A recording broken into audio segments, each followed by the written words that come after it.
Well, hello everyone, I'm UnLocke'd, and this video is actually going to be on Star Citizen versus Elite Dangerous. A lot has actually happened with both games recently. Star Citizen released their patch 1.0.3, and they've actually done a lot of updates with whatnot. There's balancing tweaks on different ships, there's different balancing issues on the weapons, gameplay updates, update or fixes on the ships themselves, user interface fixes, and other issues and all this fun stuff. They also have everything's listed on their website, which I will actually have a link in the description below. Basically, they're doing amazing. South by Southwest was went really well for them. And then we also shift over to Elite Dangerous, which have recently launched their Wings update, where you can actually group together with people and go through and go do bounty hunting missions with your friends. Or you can be a trader and then have two of your friends protecting you. That way you don't get blown out of the sky or anything. There's also some fixes with the Stellar Forge, and then there's also issues that they've been trying to fix for a while that they've fixed, clipping through the cockpits and all these other things. So with both these games, they're both the same genre, the space sim, and both of them have a lot going for them in more than one aspect of everything. Because you have Star Citizen, which is still in alpha in a sense, and they're still trying to get everything going. In production right now, they actually have a link in the description below for the website. They're actually working on the first person shooter, the Squadron 42, Persistent Universe, and the planet side aspect of things. With Elite, they're still kind of sort of working on the same stuff and trying to get everything polished and whatnot. I was actually in Elite Dangerous a little while ago, and the textures look a little bit better, and the ship itself seems more realistic, and the the planets look better than they originally did. In the video, you're actually going to see a little bit better what the planets actually look like towards the end of the video. But the fact that you actually have the ability to play multiplayer with your friends is a little bit more of a reason to play an open play, due to the fact that you actually have the ability to play with everybody. I was playing and I was like, okay, well, I'm gonna try this out, test it out, and everything, and it seemed smoother, so to speak, with the playing aspect of everything. So it's not just Star Citizen that's actually moving things forward and everything. They're both going really far with updates and trying to make everything work to the effect that they want it to. Both games are amazing in general. I honestly love playing both of them. I haven't really played a lot of Star Citizen because I've been having some issues with the game itself, because it'll sit there and crash on me all the time, and recording videos on it is getting a little harder. So there's that aspect of things. Also, Star Citizen is actually rumored. I'm not totally positive if this is actually a rumor, but I've been seeing posts on Facebook and whatnot about how the fact that it's going to be a 100 gigabyte download for Star Citizen. Now, that being said, yeah, people are going to have to get an SSD or an external hard drive or something to actually hold the game, which makes total sense. I mean, if you want to play the game, you're going to have the hardware to run it. And if you can't save the game, then what's the point?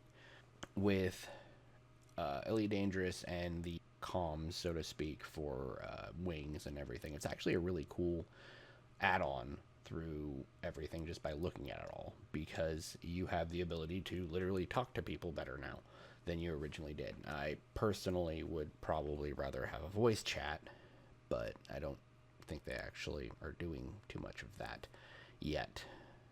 I haven't personally seen it, so that could be my mistake. I will totally own up to that one if that's true. Basically, both games have grown into their own, which is transforming the way we see space sims. So having the ability to just pilot in both these games right now is one aspect of things. the flight in both games is actually a lot different than each other. Like, one of them is, Star Citizen is actually harder to fly in than Elite Dangerous. Elite Dangerous is like, oh, I just press button, therp, therp. With Star Citizen, on the other hand, you have the mouse and keyboard control is just, it's hard to get used to. And since I actually got another mouse, it's even harder because my mouse is faster. So I just barely move my mouse, and I'm like pretty much whipping around the corner, looking to my left or right, and I'm like, But that's something that I need to work on. Everything is moving forward with both of these games, which I'm very happy about, because the space sim genre has been gone for a while.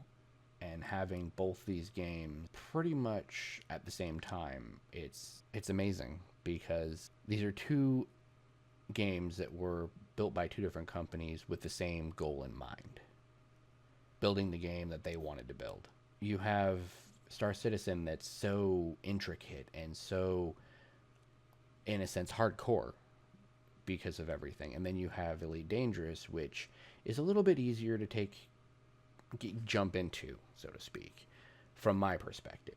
And both of these games are more than what we expected originally. I originally expected both these games to just be flight sims in a sense, and they're doing so much more, which makes it better, because it makes the game more accessible to multiple people. And having that ability, you broaden your spectrum of gamer.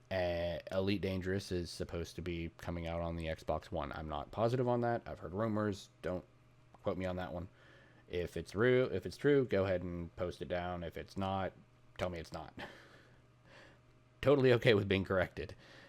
But I've been hearing rumors and stuff about, hey, it's supposed to come out on the Xbox One. It's supposed to come out on the Xbox One. I'm like, well, basically, I play with an Xbox 360 controller, so I don't see why you wouldn't be able to control it. I mean, yeah, the whole chat system would be a little wonky, but I mean, if you have a headset on, it's not a big problem. And being able to possibly have that on a console would broaden the spectrum even more. Now, that being said, it's probably going to be $60 instead of the 50 or 40 or whatever I spent on it. I don't even remember. So having the $60 charge could possibly pull people away a little bit, but for those people that play console games, there aren't that many space sims. I mean, I can't even think of one off the top of my head in the last 4 years. You're usually just running around shooting things in a console or whatnot. I mean, there's the RTS ports that have gone to it, which worked, like Sid Meier's Civilization and everything. Those were decent games, but they weren't different genres. Like, most of the games are either shooters, adventure games, or racing games on the console, basically. So you throw in a space sim, it throws everything through a loop in a sense, and broadens that spectrum like crazy, because a lot of people are like, hey, space sim, this is cool. That's a big deal, having a space sim come to a console. And Elite is more of a user-friendly game, I guess I could say. And Star Citizen is more hardcore, as I stated, because there's going to be so much there that will pull multiple people in. So you have the people that are going to be the first-person shooter players and everything. So there's been stipulations about what happens if you can't buy your ship back. Well, you can go work for someone and save up money while being on their ship to buy another ship, which totally makes sense. I mean, if I had my Aurora blown out of the sky and I ejected and I didn't have enough money to pay for it, for the insurance, I should be able to go onto a planet or wake up on the next planet or whatever and go talk to some random guy and be like, hey, I'll sit on your ship and protect your cargo. Or I'll be a person that protects you, or whatever. I'll be your personal bounty hunter for a little while or something, or I'll join these pirates.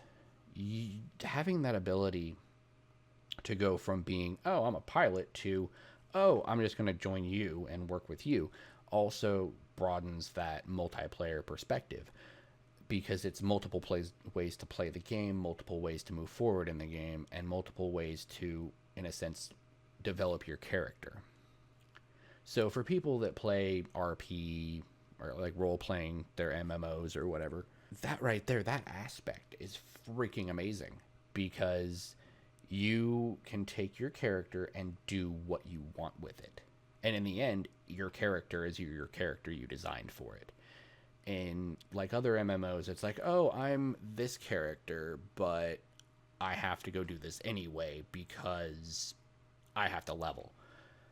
Like, I have to write this whole backstory and tell how my character reacts and tell how this is going to be and this and that. And it's not open-ended, so to speak. And with Star Citizen, they're making it open-ended.